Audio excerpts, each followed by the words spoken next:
कार्यक्रम समय चक्रमा तपाईलाई हार्दिक स्वागत छ। म सुरेश आचार्य।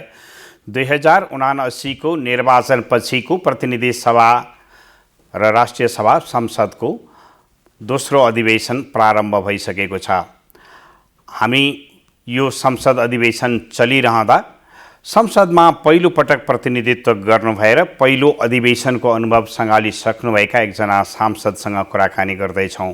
उहाँले संसदलाई आजसम्म आइपुग्दा कसरी निहाल्नुभयो र भोलिका दिनमा उहाँको अपेक्षा के रहेको छ। हामीसँग आज हुनुहुन्छ 12 क्षेत्र नम्बर 1 बाट नेपाल कम्युनिस्ट पार्टी एमालेका तर्फबाट विजयी प्रतिनिधि सभा सदस्य अच्युत मैनाली। कार्यक्रममा यहाँलाई हार्दिक स्वागत छ। धन्यवाद। तपाईँ लामो समय राजनीति गर्नुभयो, संयोगले पहिलो पटक प्रतिनिधि सभामा आइपुग्नु भएको छ। प्रतिनिधि सभा भनेको एउटा यस्तो जनप्रतिनिधि जसले नागरिकको सार्वभौम अधिकारको प्रयोग गर्छ। तपाईलाई के लाग्यो म जुन ठाउँमा आइपुगेँ र यसले चाहिँ के गर्नु पर्थ्यो, के गर्दो रहेछ? पहिलो कुरा त एउटा जनताको छोरो निर्वाचित भएर आउने उच्च स्थानमा जनताले यो मलाई स्थान दिनुभयो। यसको लागि व्यक्तिगत रूपमा भन्दा त म खुसी नै छु र लामो समयको राजनीतिक जीवनबाट यो जिम्मेवारी पाउँदा आफ्ना अनुभवहरू देश र जनताको पक्षमा, मुलुकको समृद्धिको पक्षमा मैले भूमिका खेल्नेछु भन्ने मैले वाचा गरेको छु मेरो मतदाता समक्ष। र जहाँसम्म सदनमा आइसकेपछि सदनमा नआउनुभन्दा अगाडि हाम्रा जे सपनाहरू हुन्थे, जे हाम्रा कल्पनाहरू हुन्थे र त्यो कल्पना र संसदमा आइसकेपछिको यथार्थतामा चाहिँ निकै भिन्नता रहेको मैले पाएँ। कुन अर्थमा? यो अर्थमा कि जुन संविधान सङ्घीय संसदको परिकल्पना हाम्रो संविधानले गरेको छ र जुन किसिमका जिम्मेवारी र दायित्वहरू हाम्रो काँधमा छ र हामीले बोल्ने विषयहरू, हामीले उठान गरेका विषयहरू तिनलाई सम्बन्धित निकायबाट सम्बोधन गरिने पक्षहरू, संसद प्रभावकारी ढङ्गबाट चल्नुपर्ने कुराहरूमा कतै न कतै समस्या मैले देखेको छु।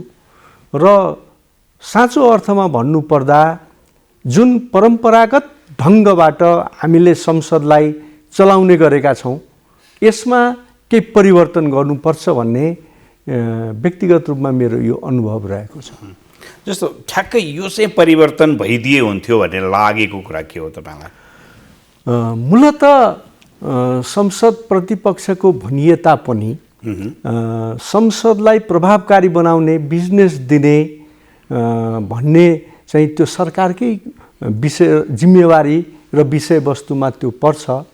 त्यसैले सर्वप्रथम त सरकार पक्ष, प्रतिपक्ष र संसदमा सहभागी हामी सम्पूर्ण प्रतिनिधि सभा सदस्यहरू यो संसदलाई हामीले प्रभावकारी बनाउनुपर्छ र हामीले आम जनताले जुन हामीबाट अपेक्षा गरिरहनु भएको छ र यो हाम्रो सिस्टमबाट जुन जनताले अपेक्षा गरिरहनु भएको छ यसलाई हामीले चाहिँ नि सम्बोधन गर्नुपर्छ र हो हाम्रा जनप्रतिनिधि र हाम्रो संसद भन्ने एउटा आकर्षणको विषयवस्तु बनाउनको लागि सम्बन्धित सबै निकायहरू जिम्मेवार हुनुपर्छ।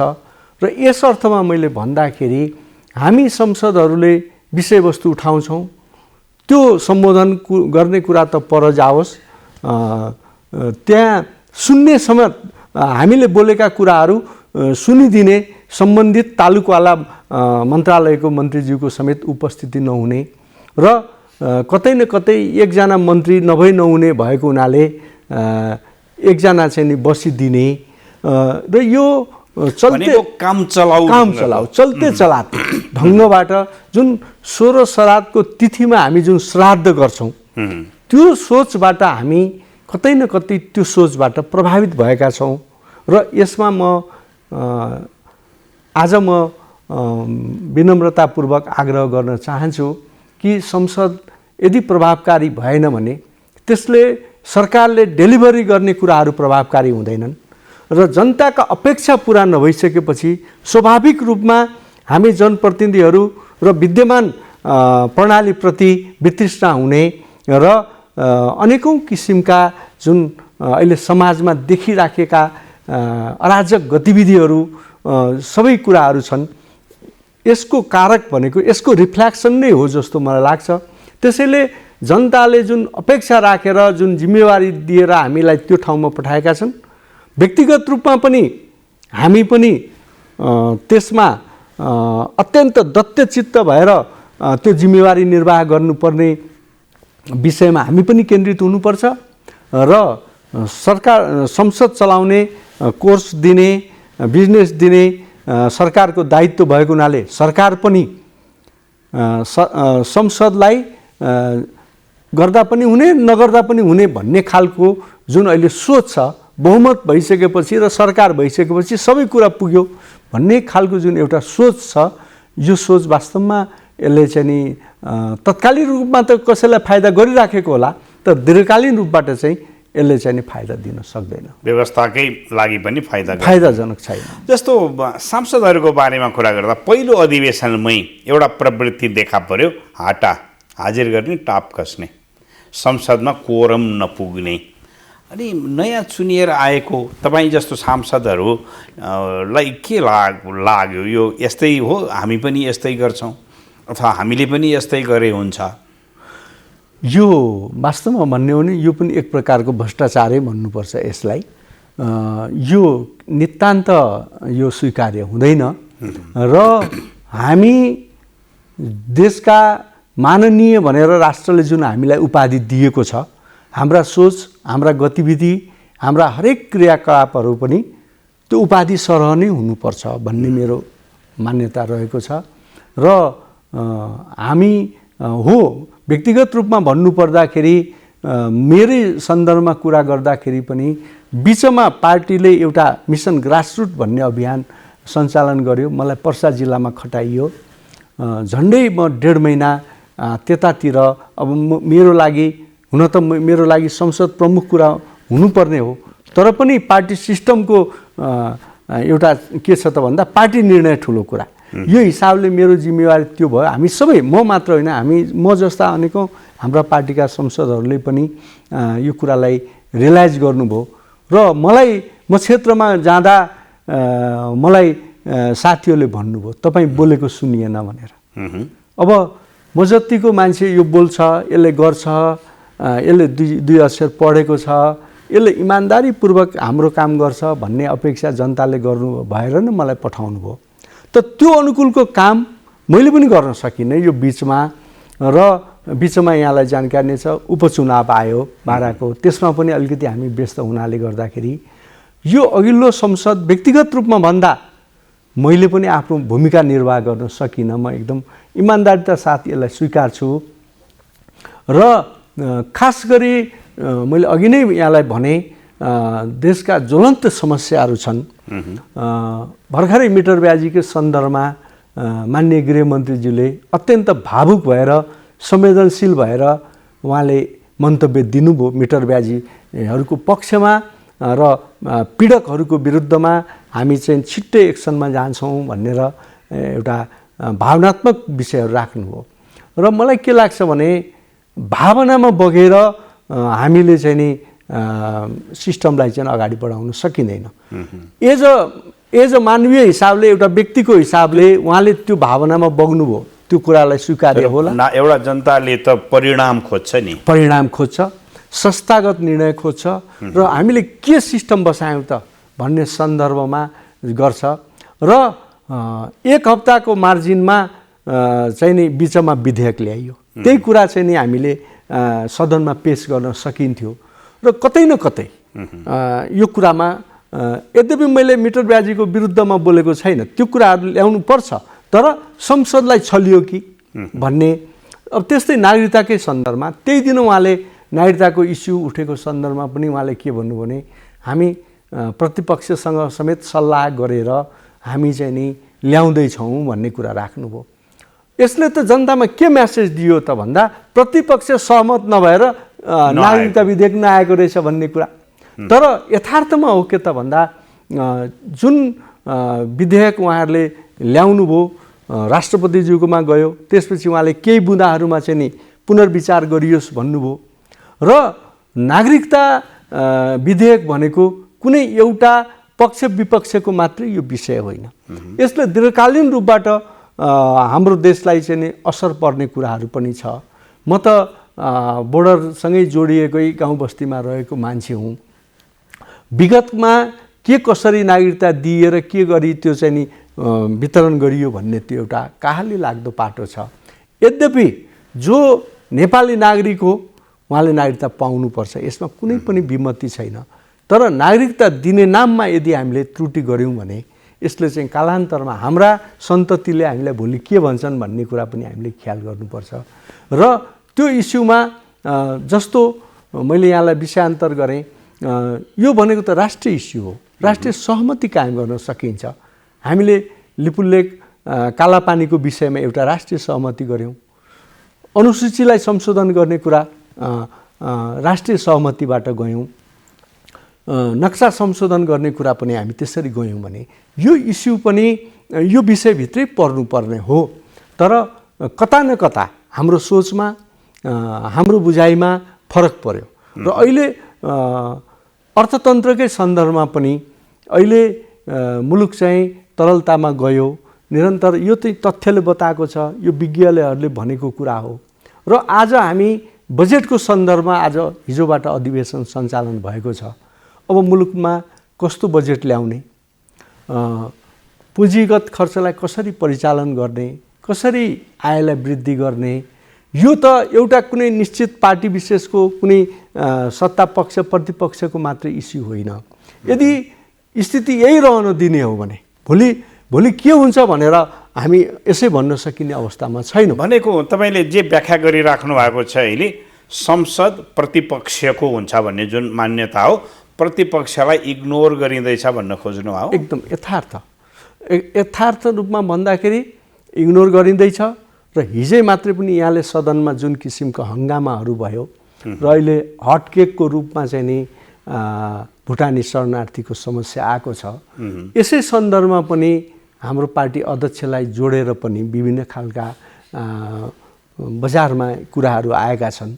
सत्य के हो त भन्दा यो संवैधानिक आयोग गठन गर्ने इस्युमा त्यसपछि गएर अहिले विभिन्न समितिहरू निर्माण गर्ने कुरामा, यो कुरामा विशुद्ध यिनै विषयमा केन्द्रित रहेर प्रधानमन्त्रीज्यूले नै उहाँलाई आमन्त्रित गरेर समय मिलाएर उहाँले त्यो विषयवस्तुमा केन्द्रित रहेर कुरा गर्नुभयो।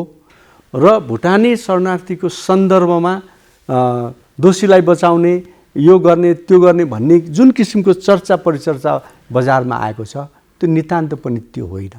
र यथार्थ रूपमा हाम्रो मान्यता के हो त भन्दा यो गम्भीर विषय हो।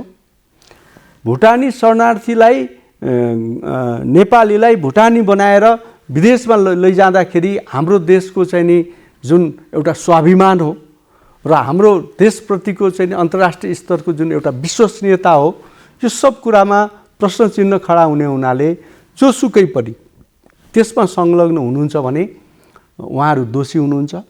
र यो भ्रष्टाचारी कुनै पार्टीको, कुनै देशको, कुनै नाताको यो पर्दैन। भ्रष्टाचारी नै हो। यसमा हाम्रो कतै पनि त्यो उसमा रहेको छैन। तर जुन ढङ्गबाट क्रिया प्रतिक्रिया र सबैभन्दा ठुलो हाम्रो आशंका के हो त भन्दा सम्माननीय प्रधानमन्त्रीज्यूले बोल्दाखेरि मलाई पुसको जाडोमा माइती घरमा पठाइयो, त्यो म छोड्दिनँ, म देखाउँछु, यो टेलर हो, फिल्म पछि आउँछ। यो विषयवस्तु चाहिँ नि असान्दर्भिक तवरबाट आयो। ठिक छ, त्यो तीन कुनेमा जानु, माइती घरमा जाने नजाने त्यो छुट्टै पाटो होला। त्यसको समीक्षा आम जनताले गरिसकेका छन्। जनादेशबाट चाहिँ नि के सही के गलत आइसकेको छ। तर अब यो भुटानी प्रकरण भनेको छुट्टै विषय हो र यसलाई हामीले चाहे हामी मन्त्री हुँदा होस्, चाहे प्रधानमन्त्री हुँदा होस्, चाहे हामी संसदै हुँदाखेरि पनि हामीले शपथ ग्रहण गरेका छौँ र हामी कुनै पनि आग्रह पूर्वाग्रह नराखिकन सत्य कुरालाई अँगालेर हामी निष्ठापूर्वक हामी शपथ खान्छौँ भनिएको शब्दलाई नै मजाक र हँसी उडाउने तौरबाट जुन ढङ्गले कुराहरू आयो र केही गाईगुई पनि चले, हिजो र आजमै कतिपय कुराहरू परिवर्तन भइराखेका छ। अझै भोलि त्यसका चाहिँ रहस्यमय पाटाहरू खुल्दै जालान्। म यो दोस्रो अधिवेशनको सन्दर्भमा आउँछु। म पहिलामै केन्द्रित भएँ। जस्तो पहिलो अधिवेशन सकिँदै गर्दा संसदीय समितिहरू बन्न सकेनन्, सहमति पनि बन्न सकेन। आज दोस्रो समितिमा बल्ल बल्ल समिति बनेको छ, सभापति छान्न सकिराख्नु भएको छैन। भनेको के हो, यो राजनीतिक स्वार्थमालाई संसदमा किनबेच गर्ने हो? मलाई एउटा संस्कृतको भनाइ याद आयो, उत्पदन्ते विलयन्ते दरिद्र नाम मनोरथा भनेर चाहिँ भनिँदो रहेछ।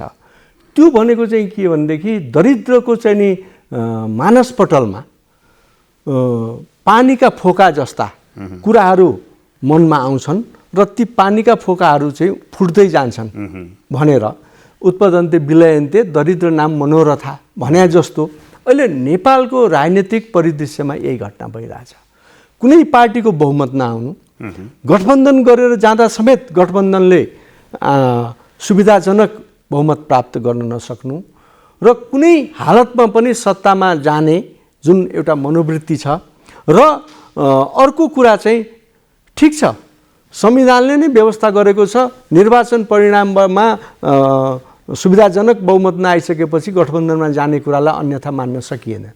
तर चाहे निर्वाचन अघि होस्, चाहे निर्वाचन पछि होस्, चाहे सरकार बन्दा होस्, सरकार बनिसकेपछि होस्, ध्यान के मात्रै छ त भन्दा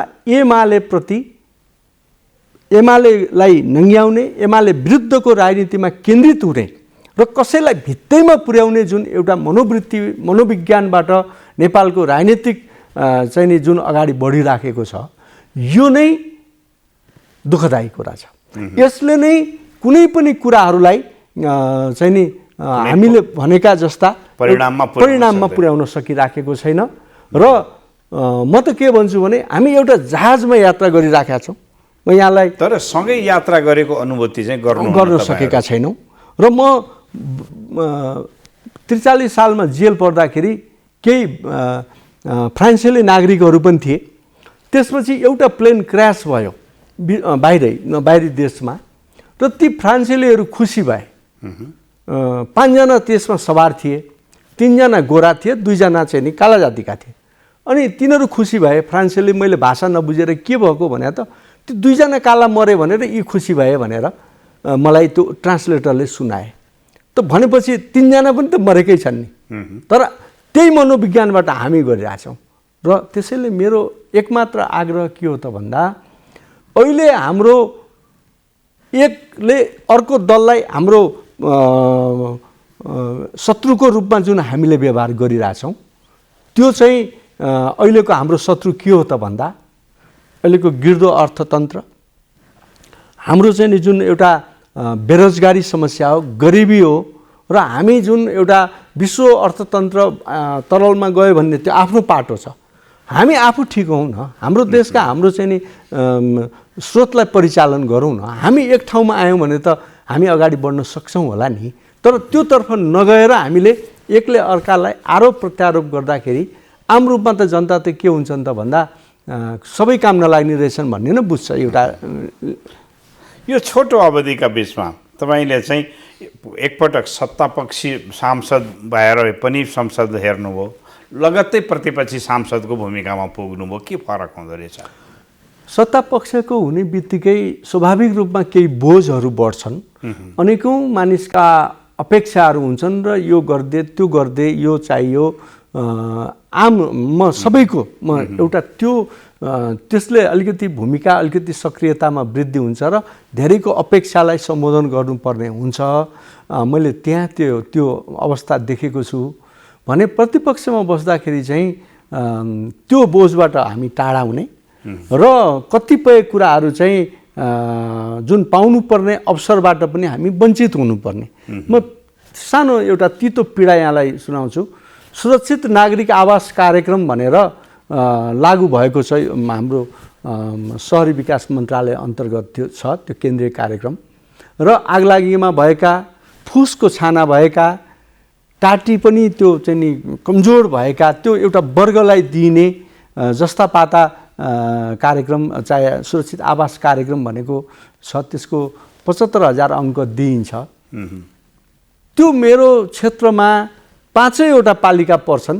हरेक पालिकाबाट चाहिँ नि 100-150 एउटा कटौती गरेर निर्वाचनको मुखैमा अमुक पार्टी, म अहिले नाम लिन चाहन्न, कुनै सांसदले मैले यति हजारको कार्यक्रम ल्याएँ भन्नुभयो। म छक्क परेँ, कहाँबाट यो कार्यक्रम आयो?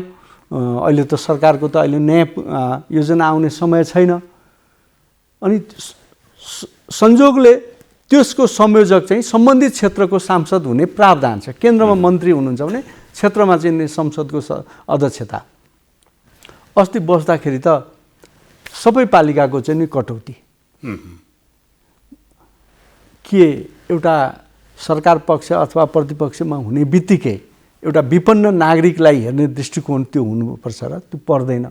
त्यसैले पहुँचको आधारमा प्रधानमन्त्री, मन्त्रीका चाहिँ नि नजदिककाहरूमा जुन बजेट जाने त्यो दीर्घकालीन सोच केही पनि नचाहिने। मैले यस्ता सडकहरू हेरेको छु, 1 किलोमिटरको भित्रमा ठुला हाइवेहरू बनेका छन्।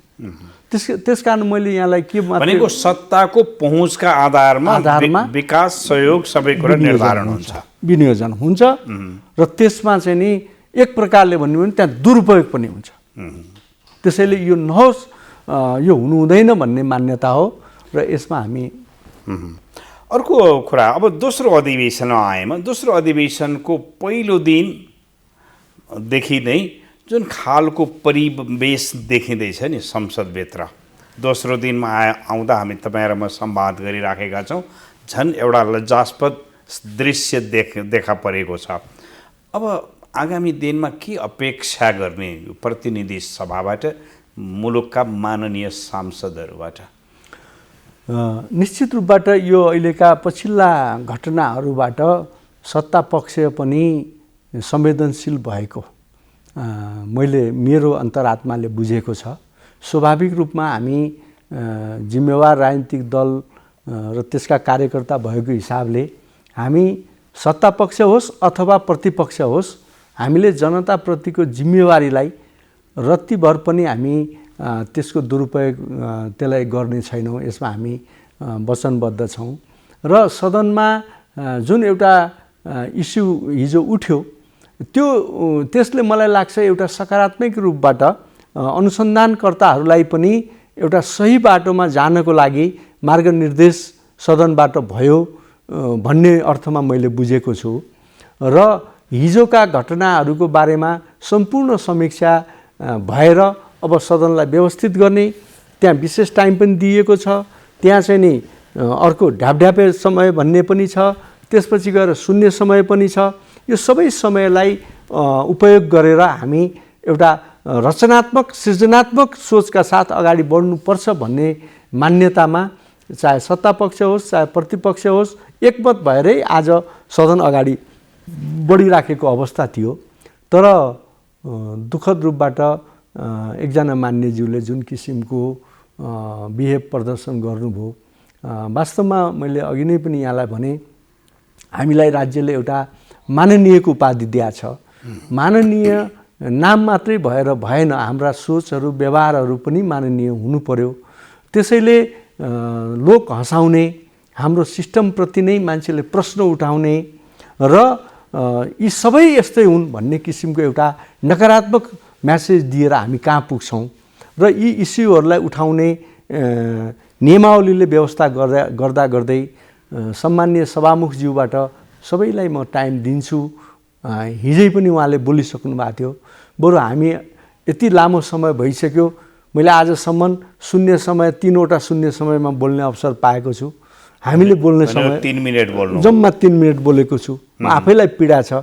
हामी त सही राखेका छौँ। एउटा संयमता पनि चाहिन्छ, धैर्यता पनि चाहिन्छ तर उहाँले जुन किसिमको आक्रोश व्यक्त गर्नुभयो त्यो अस्वाभाविक नै हो, त्यो नियमावली नियम विपरीत नै हो र सिङ्गो सदन चाहिँ नि स्तब्ध भयो र लगत्तै मेरो चाहिँ अल्फाबेटिकल्ली मेरो बोल्ने पालो आउँदा वास्तवमा मैले पनि बोल्ने कुराहरू केही सोचेको थिएँ।